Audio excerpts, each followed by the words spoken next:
Elathur തീവെപ്പ് case പ്രതി ഷാരൂഖ് സൈഫി ആദ്യമെത്തിയത് ഷൊർണൂരിൽ. പ്രതി petrol വാങ്ങിയത് ഷൊർണൂരിൽ നിന്നെന്ന് പോലീസ് പറയുന്നു. ഇതിന്റെ CCTV ദൃശ്യങ്ങൾ പോലീസ് ശേഖരിച്ചു. വിനേഷ് കുമാർ ചേരുന്നു. വിനേഷ്, കൃത്യമായ തെളിവുകളാണ് പോലീസിന് ലഭിക്കുന്നതെന്ന് വിചാരിക്കാം. ഷൊർണൂരിലെത്തിയാണ് പെട്രോൾ വാങ്ങിയത് എന്നുള്ള വിവരങ്ങളാണ് വരുന്നത്. ചോദ്യം ചെയ്യൽ എങ്ങനെ പുരോഗമിക്കുന്നു? വിവരങ്ങൾ.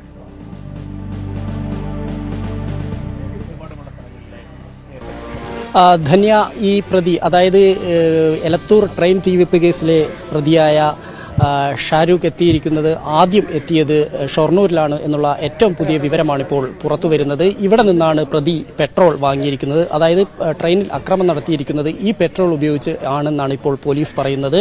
അതായത് ഞായറാഴ്ചയാണ് പ്രതി ഇവിടെ എത്തിയത്. ഞായറാഴ്ച ഇവിടെ, അതായത് റെയിൽവേ സ്റ്റേഷന് സമീപമുള്ള പെട്രോൾ പമ്പിൽ നിന്ന് പ്രതി പെട്രോൾ വാങ്ങിക്കുകയും തുടർന്ന് ബാഗിൽ സൂക്ഷിക്കുകയും അതിനുശേഷമാണ് വൈകുന്നേരം അവിടെ നിന്ന് പുറപ്പെടുന്ന എക്സിക്യൂട്ടീവ്, അതായത് ആലപ്പുഴയിൽ നിന്ന് വരുന്ന എക്സിക്യൂട്ടീവ് എക്സ്പ്രസിന് അവിടെ നിന്ന് ഷൊർണൂരിൽ നിന്ന് കയറിപ്പറ്റുകയായിരുന്നു. അതിനുശേഷം കോഴിക്കോട് 9:10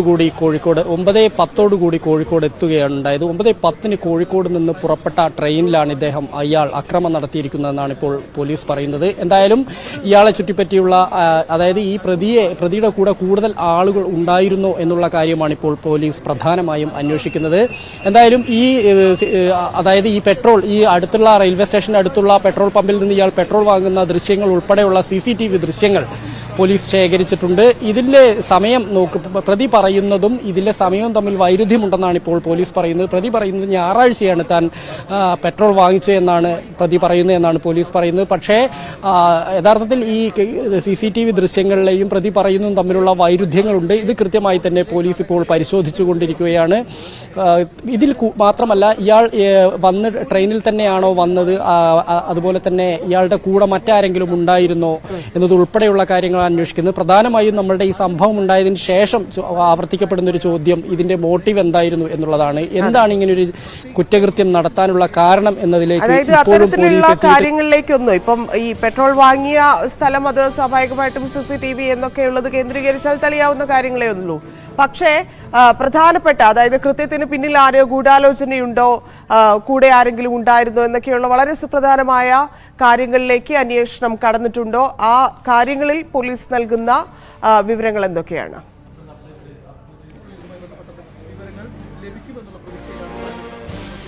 ധന്യ, ഒരിക്കലും ഇയാൾ ഒറ്റയ്ക്ക് ഇങ്ങനെ ഒരു കൃത്യം നടത്താൻ കഴിയില്ല എന്നുള്ള ഒരു നിഗമനത്തിൽ തന്നെയാണ് പോലീസ്. കാരണം ഈ ആദ്യമായിട്ടാണ് ഇയാൾ കേരളത്തിൽ വരുന്നു എന്നതുൾപ്പെടെയുള്ള കാര്യങ്ങൾ, അങ്ങനെ അത്തരത്തിലുള്ള സൂചനകൾ പുറത്തു വരുന്നുണ്ട്.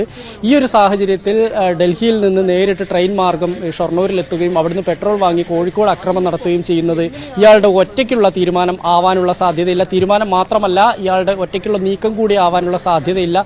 എന്നിട്ട് വളരെ വിദഗ്ധമായി ഇയാൾ രക്ഷപ്പെടുകയും മുംബൈയിൽ പിടിയിലാവുകയും ചെയ്യുന്ന ഒരു അവസ്ഥയാണ് ഉണ്ടായത്. ഇത് കൃത്യമായി തന്നെയുള്ള ബാഹ്യ സഹായങ്ങൾ ഈ പ്രതിക്ക് ലഭിച്ചിരിക്കണം എന്ന് തന്നെയാണ് പോലീസ് പറയുന്നത്. പോലീസ് പറയുന്നതനുസരിച്ചാണെങ്കിൽ ഇയാൾക്ക് കൂടുതൽ ആളുകൾ, 3-ലധികം ആളുകളിൽ നിന്നുള്ള സഹായങ്ങൾ ഉണ്ടായിട്ടുണ്ട് എന്നുള്ളതാണ് പോലീസ് പറയുന്ന കാര്യം. കാരണം അല്ലാതെ ഇത്തരത്തിലൊരു കൃത്യം നടത്താൻ കഴിയില്ല. ഒപ്പം തന്നെ ഈ സാധാരണ നമുക്കറിയാം, ആലപ്പുഴ കണ്ണൂർ എക്സിക്യൂട്ടീവ് എക്സ്പ്രസ് കോഴിക്കോട് കഴിഞ്ഞാൽ പിന്നെ RPF ഉണ്ടാവാറില്ല സാധാരണ നിലയിൽ. ഇത് മനസ്സിലാക്കിക്കൊണ്ട് കോഴിക്കോട് കഴിഞ്ഞതിന് ശേഷമാണ്, വെള്ളയിൽ എത്തിയതിനു ശേഷമാണ് ഇങ്ങനെ ഒരു അക്രമം ഉണ്ടായിരിക്കുന്നത് എന്നാണ് പറയുന്നത്. അതായത് ഈ എലത്തൂരെത്തുന്നതിന്റെ തൊട്ട് മുമ്പ് തന്നെയാണ് ഇയാൾ പ്രത്യക്ഷപ്പെടുകയും ചെയ്തിരിക്കുന്നത്. അപ്പോൾ എന്തായാലും ഈ വാങ്ങിയിരിക്കുന്ന പെട്രോൾ ബാഗിൽ സൂക്ഷിച്ച ശേഷമായിരിക്കണം അയാൾ ഇങ്ങനെ ഒരു അക്രമം നടത്തിയിട്ടുണ്ടാവുക എന്നാണ് പോലീസ് പറയുന്നത്. ഇതിൽ 2 കുപ്പി പെട്രോളാണ് ഈ ഇത്തരത്തിൽ ട്രെയിനിന് തീവെക്കാനും ഉൾപ്പെടെയുള്ള കാര്യങ്ങൾക്ക് ഉപയോഗിച്ചിട്ടുള്ളത്. ബാക്കി 1 കുപ്പി ഇയാളുടെ ബാഗിൽ അവശേഷിക്കുന്നത് ഉൾപ്പെടെയുള്ള വിവരങ്ങൾ പുറത്തു വന്നിരുന്നു. എന്തായാലും ഷൊർണൂരിലുള്ള റെയിൽവേ സ്റ്റേഷന് സമീപമുള്ള പെട്രോൾ പമ്പിൽ നിന്നാണ് ഇയാൾ ഈ ഇത്തരത്തിൽ പെട്രോൾ വാങ്ങിച്ചിട്ടുള്ളത് എന്നുള്ളതാണ് പോലീസ് പറയുന്നത്. ഇതിന്റെ CCTV ദൃശ്യങ്ങളാണ് ഇപ്പോൾ. വിനേഷ്, മറ്റൊരു കാര്യം, ഇപ്പൊ പ്രതി ഷാരൂഖ് സൈഫി കുറ്റം സംബന്ധിച്ചതായിട്ടൊക്കെ പോലീസ് പറയുന്നുണ്ട്. ചോദ്യം ചെയ്യൽ തുടരുന്നു. പക്ഷേ വലിയ കാര്യമായിട്ടുള്ള വിവരങ്ങളൊന്നും പോലീസിന് ലഭിച്ചില്ല എന്ന് തന്നെ വേണം മനസ്സിലാക്കാൻ. ഈ പെട്രോളുമായും യാത്ര ചെയ്തതുമായും ബന്ധപ്പെട്ടൊക്കെയുള്ള കാര്യങ്ങൾ എപ്പോഴാണ് തെളിവെടുപ്പ് പോലെയുള്ള നടപടികളിലേക്ക് കടക്കുന്നത്? പോലീസിന് പ്രതി കുറ്റം സമ്മതിച്ച സാഹചര്യത്തിൽ മറ്റ് കാര്യങ്ങളിലേക്ക്, ഇല്ലെങ്കിൽ ഇപ്പോൾ ഡൽഹി ഉൾപ്പെടെയുള്ള സ്ഥലങ്ങളിൽ കൂടുതൽ അന്വേഷണം, ഇയാൾ ഡൽഹി വിട്ട് പോയിട്ടുള്ള ആളല്ല എന്നൊക്കെ കുടുംബം പറയുമ്പോൾ ആ തരത്തിൽ, ആ പശ്ചാത്തലത്തിലൊക്കെയുള്ള അന്വേഷണം എത്രത്തോളം വിപുലമാക്കാനാണ് കേരള പോലീസ് പ്ലാൻ ചെയ്യുന്നത്?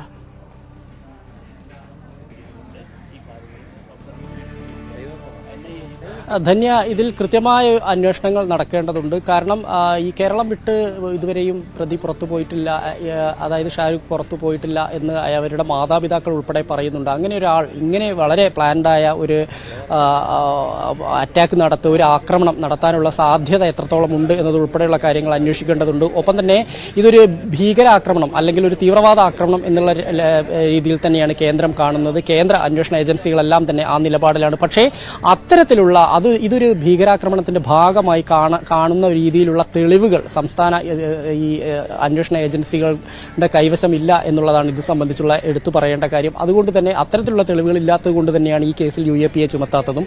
അങ്ങനെ വരികയാണെങ്കിൽ NIA ഉൾപ്പെടെയുള്ള അന്വേഷണ ഏജൻസികളായിരിക്കും ഇത് ഏറ്റെടുക്കുക. തുടർന്നുള്ള അന്വേഷണം അവരുടെ കൈകളിലായിരിക്കുകയും ചെയ്യും. എന്തായാലും ഇതിൽ അത്തരത്തിൽ ഇയാൾക്ക് കൂടുതൽ ബന്ധങ്ങളുണ്ടോ, ഇയാളുടെ മോട്ടീവ് എന്താണ് എന്നുൾപ്പെടെയുള്ള കാര്യങ്ങൾ കണ്ടെത്തേണ്ടിയിരിക്കുന്നു. അത് കൂടുതൽ ഇയാളെ ചോദ്യം ചെയ്താൽ മാത്രമേ ലഭിക്കുകയുള്ളൂ. ഒപ്പം തന്നെ തെളിവെടുപ്പുമായി ബന്ധപ്പെട്ടുകൊണ്ട് ഇന്നോ നാളെയോ തെളിവെടുപ്പുണ്ടാവും എന്നാണ് നമുക്ക് കൃത്യമായി തന്നെ അതിൽ ഒരു ഉത്തരം പറയാൻ കഴിയില്ല. കാരണം അന്വേഷണ ഉദ്യോഗസ്ഥർ പറയുന്നതനുസരിച്ചാണെങ്കിൽ ആദ്യഘട്ടത്തിൽ ചോദ്യം ചെയ്യലുകൾ ഉണ്ടാവും, അതിനുശേഷമായിരിക്കും തെളിവെടുപ്പുണ്ടാകുക. തെളിവെടുപ്പുണ്ടാകുകയാണെങ്കിൽ പ്രധാനമായും ഈ ഷൊർണൂരിൽ ഈ പെട്രോൾ വാങ്ങിയെന്ന് പറയുന്ന പെട്രോൾ പമ്പിൽ തെളിവെടുപ്പ് ഉണ്ടാവും.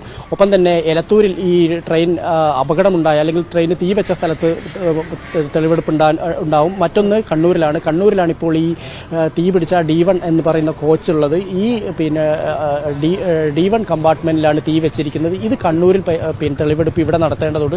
ഇത്തരത്തിലുള്ള നടപടിക്രമങ്ങളാണ് പൂർത്തിയാക്കേണ്ടത്. അപ്പോൾ അതിനു മുമ്പ് തന്നെ ഇയാളിൽ നിന്ന് കൂടുതൽ വിവരം ലഭിക്കേണ്ടതുണ്ട്. ഒപ്പം തന്നെ അതായത് ഈ ഒരു കൃത്യത്തിൽ പങ്കെടുത്ത മറ്റാരെങ്കിലും ഉണ്ടോ, അല്ലെങ്കിൽ ഇയാളെ സഹായിച്ച ആളുകളെ കുറിച്ചുള്ള കൃത്യമായതും വ്യക്തമായതുമായ സൂചനകൾ ലഭിക്കേണ്ടതുണ്ട്.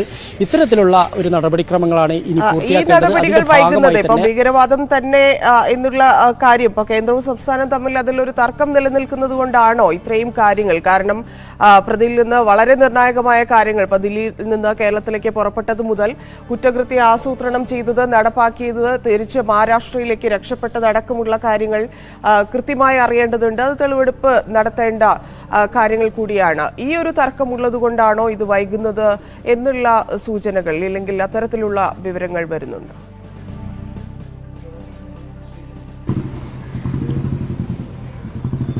ധന്യ, ഇതിൽ കൃത്യമായി തന്നെ ഈ പ്രതിയുടെ മൊഴി മാത്രമല്ല, ഇതിന് ഉപോത്ബലമായ തെളിവുകൾ കൃത്യമായി തന്നെ ശേഖരിക്കേണ്ടതുണ്ട്. അല്ലെങ്കിൽ ഇത് കോടതിയിൽ എത്തിക്കഴിഞ്ഞിട്ടുണ്ടെങ്കിൽ ഈ വാദങ്ങളെല്ലാം, ഈ അന്വേഷണ ഏജൻസികളുടെ വാദങ്ങളെല്ലാം തന്നെ പൊളിയും സ്വാഭാവികമായും. അതുകൊണ്ട് തന്നെ ഇയാൾ നടത്തിയിരിക്കുന്ന ഈ കൃത്യം, ഇതിൽ മറ്റേതെങ്കിലും പങ്കുണ്ടോ, എന്തുകൊണ്ടാണ് ഇത് ചെയ്തിരിക്കുന്നത്, ഇയാൾ പെട്രോൾ വാങ്ങിച്ചിട്ടുണ്ടെങ്കിൽ അതിനുള്ള തെളിവുകൾ ശേഖരിക്കേണ്ടതുണ്ട്.